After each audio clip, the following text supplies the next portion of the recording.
Bonsoir à tous, ravi de vous retrouver pour cette nouvelle édition dont tels sont les titres de l'actualité.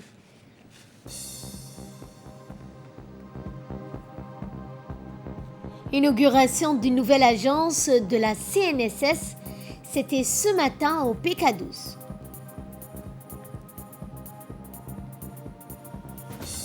Et nous allons parler climat avec ces inondations au Brésil, incendies en Patagone, phénomène climatique exceptionnel en Amérique. C'est ce que nous verrons en fin de journal. Bonsoir à tous et nous entamons ce journal par cette inauguration au PK12 d'une agence de la CNSS. Le ministre de l'Emploi chargé de la protection sociale, Ismaël Ibrahim Roblé, accompagné du ministre chargé de la décentralisation, Qassim Haroun Ali, ont inauguré ce matin une agence de la Caisse nationale de sécurité sociale au PK12. À leur arrivée, ils ont été accueillis par la directrice générale de la CNSS, Deqa Ahmed Roblé.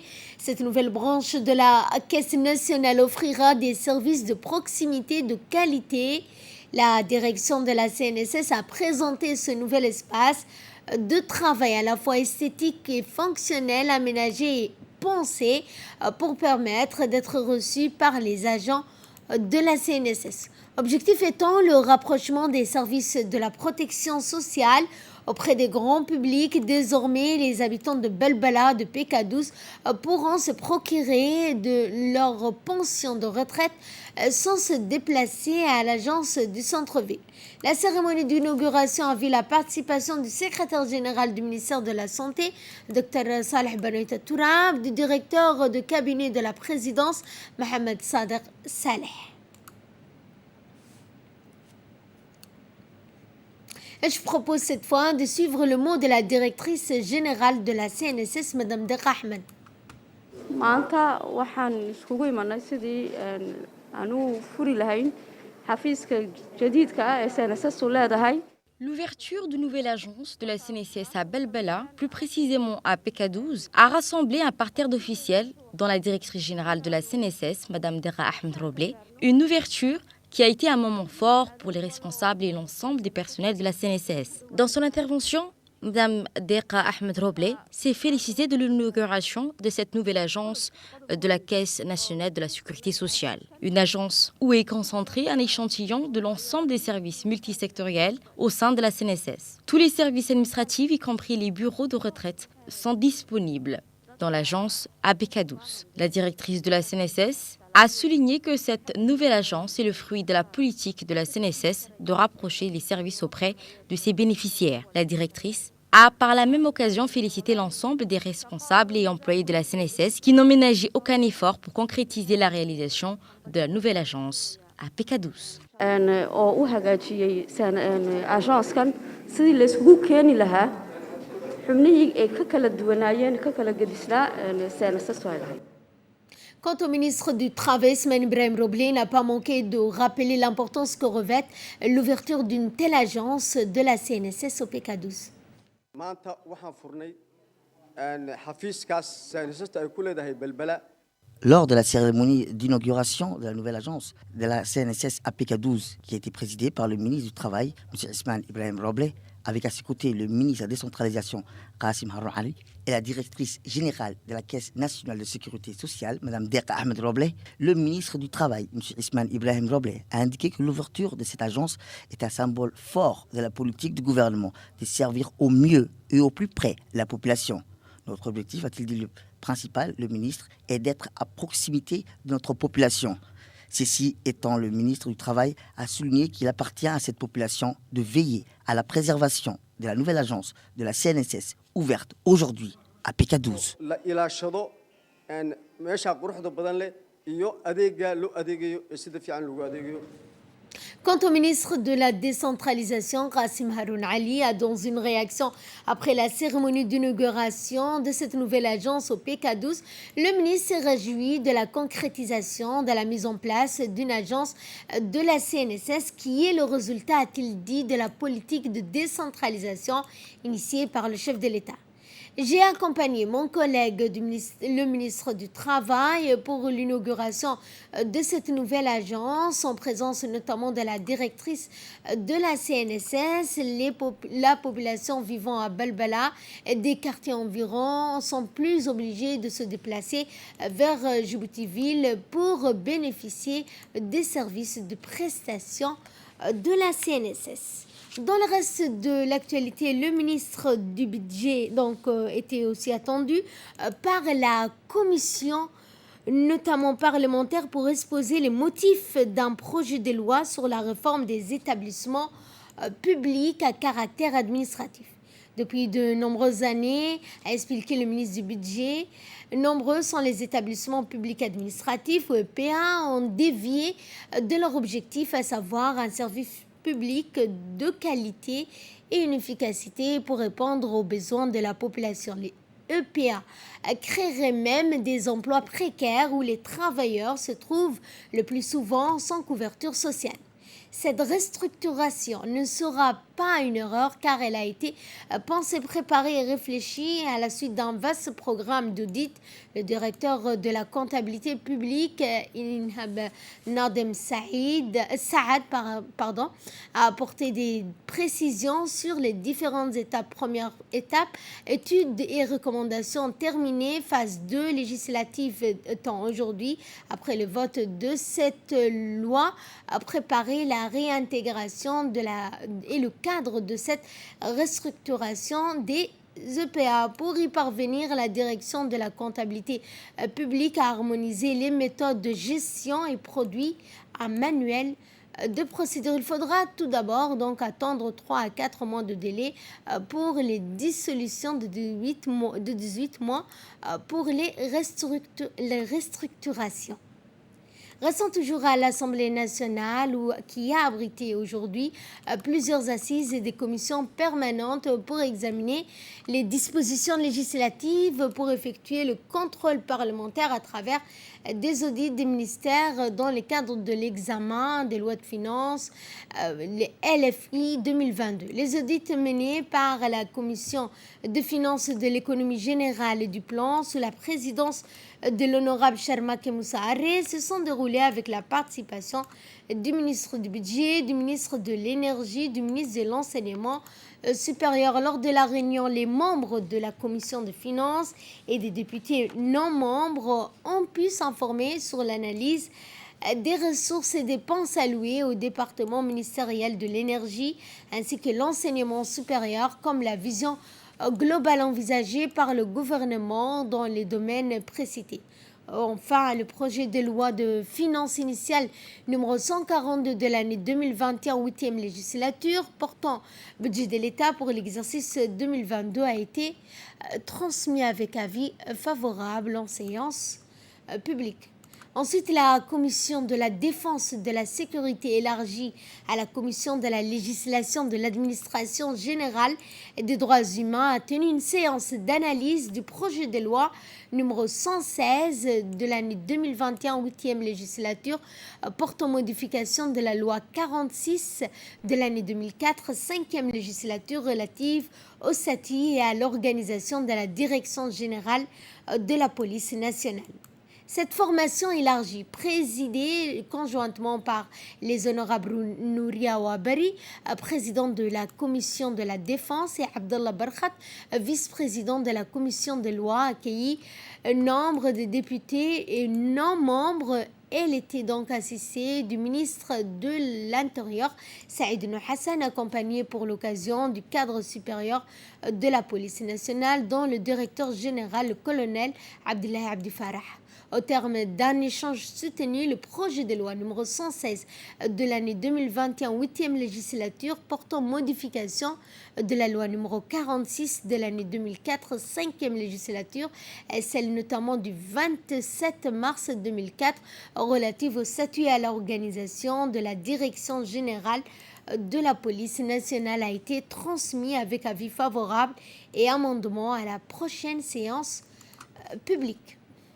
Dans le reste de l'actualité, le ministre de l'Éducation nationale et de la formation professionnelle, Moustapha Mohamed Mahmoud, Et son collègue de l'économie numérique et de l'innovation, Mariam Hamadou, ont parrainé la cérémonie de remise de prix aux lauréats pour le concours de robotique.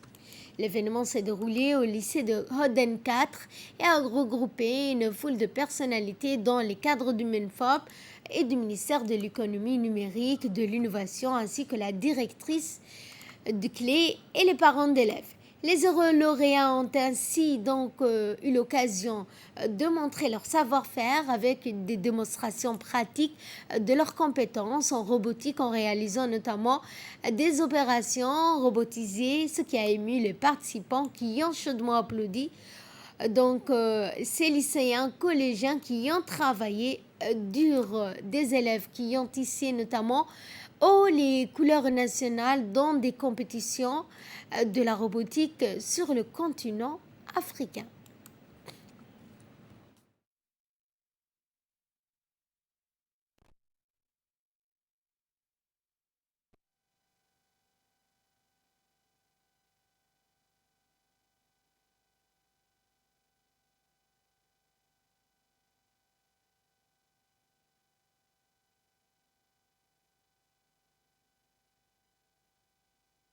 Je souhaite d'abord la bienvenue à la délégation ministérielle qui sont là aujourd'hui pour fêter avec nous cette cérémonie de remise aux lauréats du parc. Je suis particulièrement très heureux aujourd'hui d'accueillir ici, dans ce lycée que j'ai l'honneur de diriger, une telle délégation. Donc, sans plus tarder, nous allons passer au programme. J'invite tout d'abord à la lecture d'un verset de Coran qui sera lu par Mohamed Ali Omar de la classe de TS3. Et dans un mot prononcé à cette occasion, le ministre de l'Éducation, Moustapha Mohamed Mahmoud, a mis l'accent sur le caractère pédagogique de ces compétitions. Pour les MENFOP, ce concours sont de formidables occasions pour apprécier le travail abattu par les hommes et les femmes du terrain qui, malgré tout, croient en ce qu'ils font et sont conscients de l'impact de leur action et de leur acte pédagogique sur les trajectoires de vie de ceux dont ils ont la charge. Après les résultats très satisfaisants de nos élèves au concours de la francophonie, nous voilà encore réunis aujourd'hui à célébrer les performances de nos élèves qui ont surclassé leurs camarades au concours de robotique entre élèves africains. Ce n'est pas seulement l'œuvre de quelques personnes, mais c'est tout simplement le résultat d'une politique éducative qui met au centre des performances des élèves leur savoir-faire et la redynamisation de clubs afin de permettre aux uns et aux autres d'exprimer leur potentiel. C'est également le fruit d'une collaboration franche entre ceux qui servent l'école djiboutienne. Le cloisonnement est quelque part derrière nous. L'équation formation, emploi l'oblige.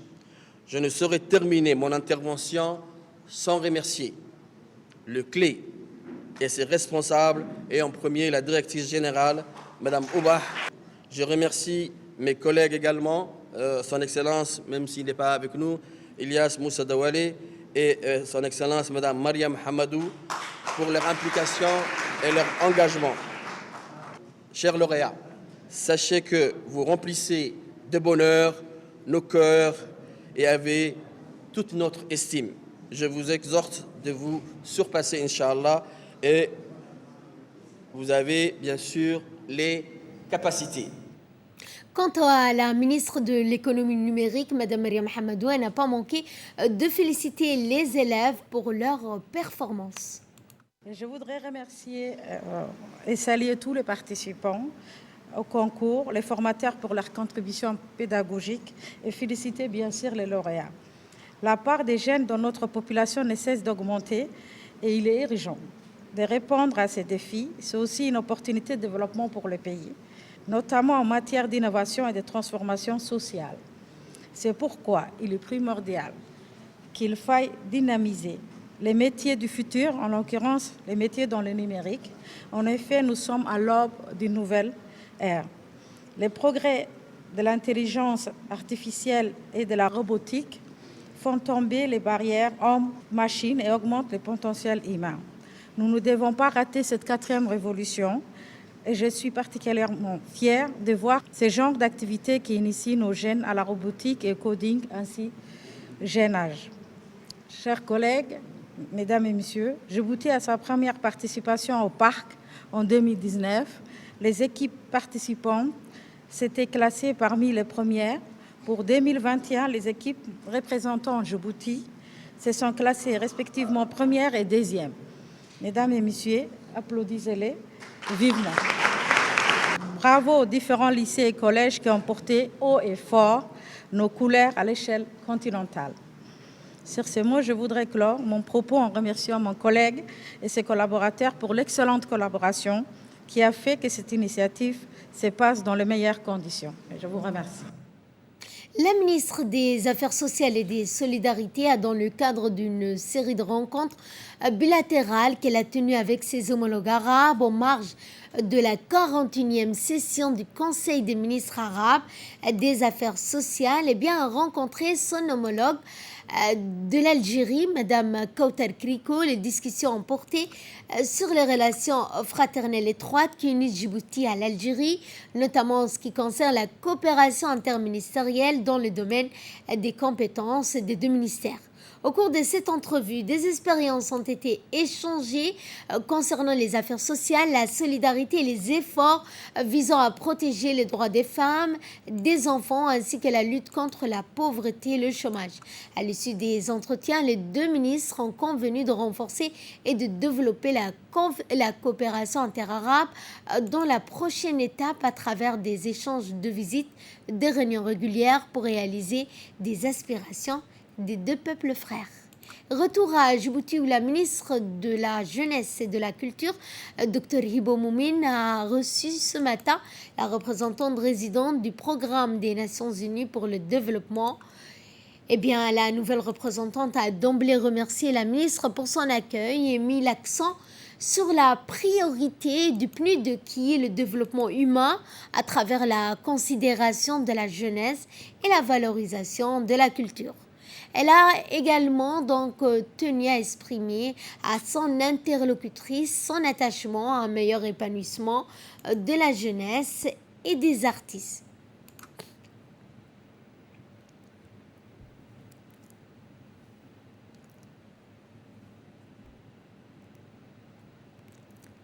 Dans l'actualité également, la Commission économique des Nations Unies pour l'Afrique, la CEA, a clôturé un examen régional pour l'Afrique de la mise en œuvre des résultats du sommet mondial sur la société de l'information qui s'est déroulé au Sheraton Hotel le 22 et le 23 de ce mois.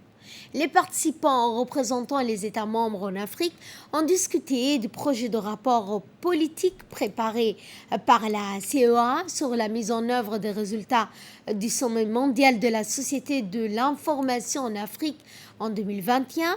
En plus de présenter le statut de leur pays et les progrès réalisés dans la mise en œuvre des lignes d'action, cette réunion était l'occasion pour chaque pays d'examiner l'état d'avancement pour la mise en œuvre des résultats, notamment par ligne d'action en vue de la réalisation des objectifs du développement durable, les ODD, dans la région Afrique au niveau national, régional. La réunion a montré les progrès réalisés dans certains pays ou a démontré notamment la pertinence des indicateurs cibles sur le développement. Et donc, c'est des sujets qui vont nous aider à mieux réfléchir comment organiser les prochaines sessions. On a aussi eu des échanges beaucoup dans des cadres de concertation comme African IGF.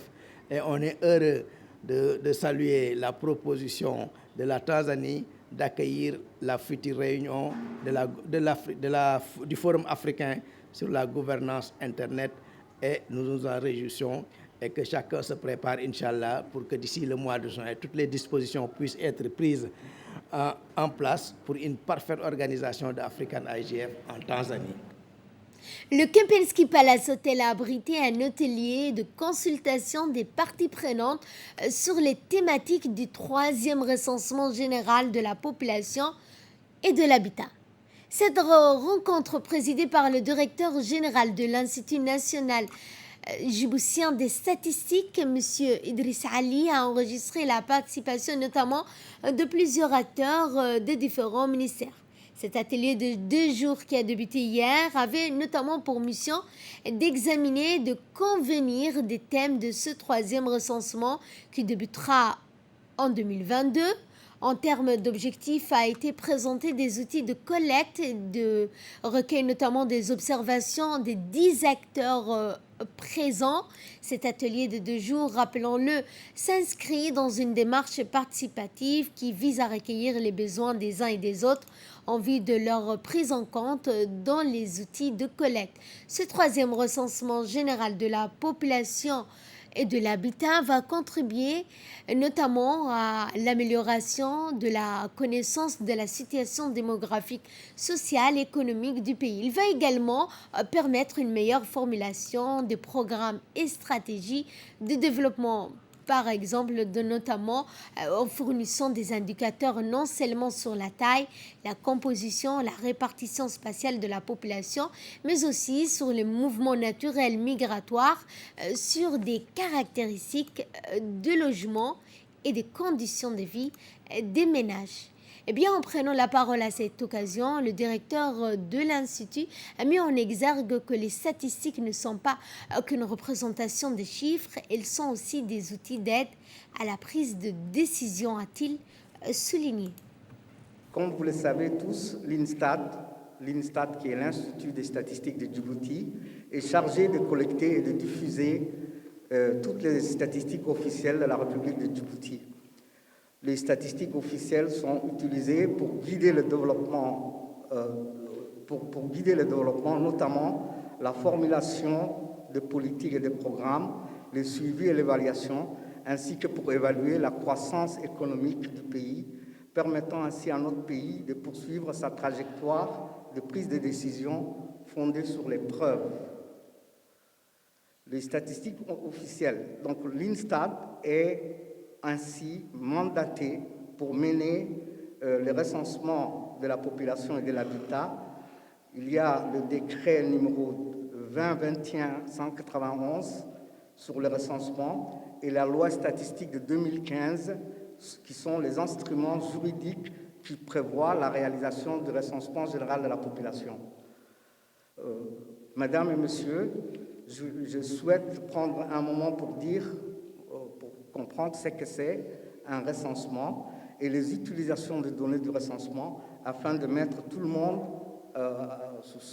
autour de cette table au même niveau.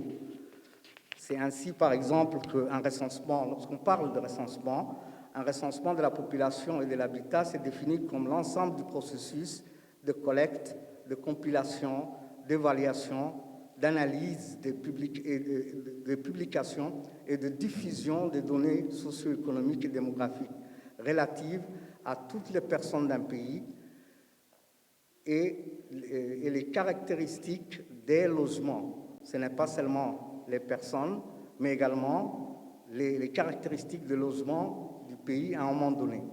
À un moment donné, parce que le recensement est la situation d'un moment précis.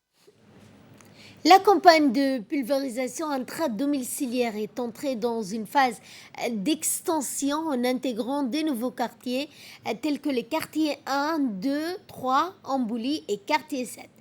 L'utilisation de la pulvérisation intradomiciliaire consiste à pulvériser une substance insecticide sur des murs intérieurs de la maison pour tuer les moustiques vecteurs de paludisme et protéger ainsi les habitants durant près de 9 mois. Introduite dans le cadre de la lutte antivectorielle, cette phase d'extension accompagne est l'un des principaux moyens d'utiliser ou empêcher la propagation du paludisme en République de Djibouti. Parallèlement à cette campagne de pulvérisation intradomiciliaire, l'Institut national de santé publique de Djibouti, l'INSPD, déploie également une vaste opération de pulvérisation spatiale de destruction larvaire dans tous les quartiers de la capitale. Le mouvement de la jeunesse unie et indivisible en collaboration avec l'association Akonmal ont procédé mercredi dernier à la distribution de vêtements neufs, de cadeaux, de kits sportifs, de livres coraniques aux orphelins et enfants issus des familles les plus démunies de Douda. Eh bien, cette distribution a eu lieu dans le siège de l'association Akonmal de Douda en présence des notables, des jeunes, des représentants de l'association de Merjoug. Le représentant du mouvement des jeunes unis et indivisibles n'a pas manqué de féliciter l'association Akonmal pour leur professionnalisme et leur engagement sérieux en faveur des familles vulnérables.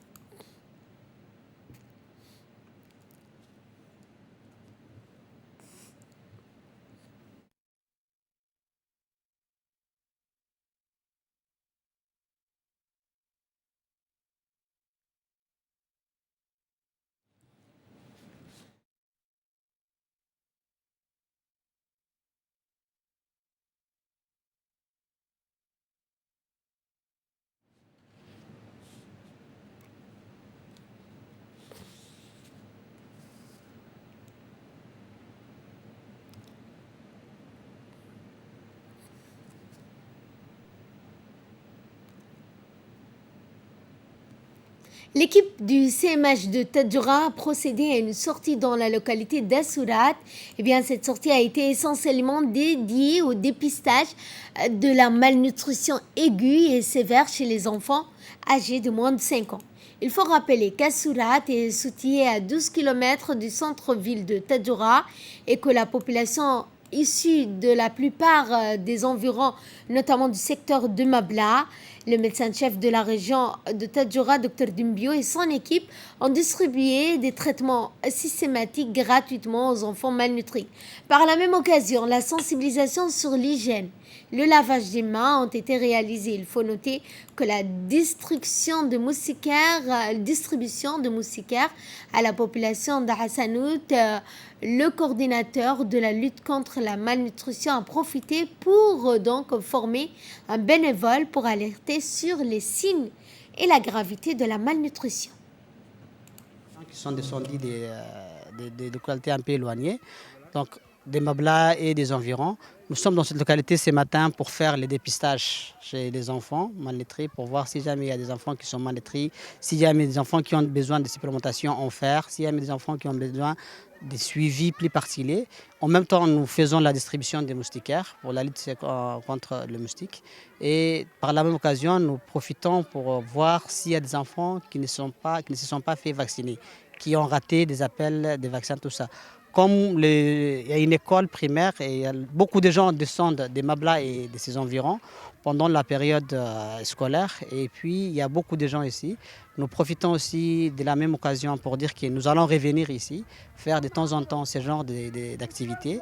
Et nous remercions plus particulièrement Hasna, la marraine de cette localité, pour faire le dépistage de la malnutrition. En même temps, pour voir s'il n'y a pas d'autres problèmes de santé. Maintenant, on vient de voir qu'il y a beaucoup d'enfants qui ont ce qu'on appelle la maladie la maladie qu'on appelle la gale chez les enfants. On va essayer de faire la prévention de cette maladie, en même temps de traiter les enfants qui sont déjà atteints. Une écologie pour clore l'actualité nationale, nous avons appris avec regret le décès de feu Ismaël Roblé, survenu vendredi 24 décembre en Égypte. Le défunt est né le 17 juillet 1954. Il fit sa carrière au sein de la police nationale et a fini lieutenant en 2013. Feu Ismaël Roblé a laissé derrière lui une famille nombreuse, dont une veuve, 5 enfants et un petit enfant. 17 frères et sœurs. Nous adressons nos sincères condoléances à la famille du défunt et prions Dieu de l'accueillir dans son paradis éternel. Inna lillahi wa inna ilayhi raji'un. De là, nous passons à ce qui domine l'actualité internationale, dont notamment ces inondations au Brésil. Un homme a trouvé la mort dans les intempéries qui ont frappé les Brésiliens depuis le début de l'année, dont notamment en novembre, 18 personnes sont mortes et 35 000 autres ont été déplacées lors d'inondations exceptionnelles par leur ampleur et leur durée. Une opération conjointe entre l'État fédéral et l'État de Bahia est en cours de mobilisation, notamment des hélicoptères, des équipements pour venir au secours de milliers d'habitants piégés par les eaux. C'est sur ce point que ce journal touche à sa fin. Merci de votre fidélité. Excellente soirée à toutes et à tous.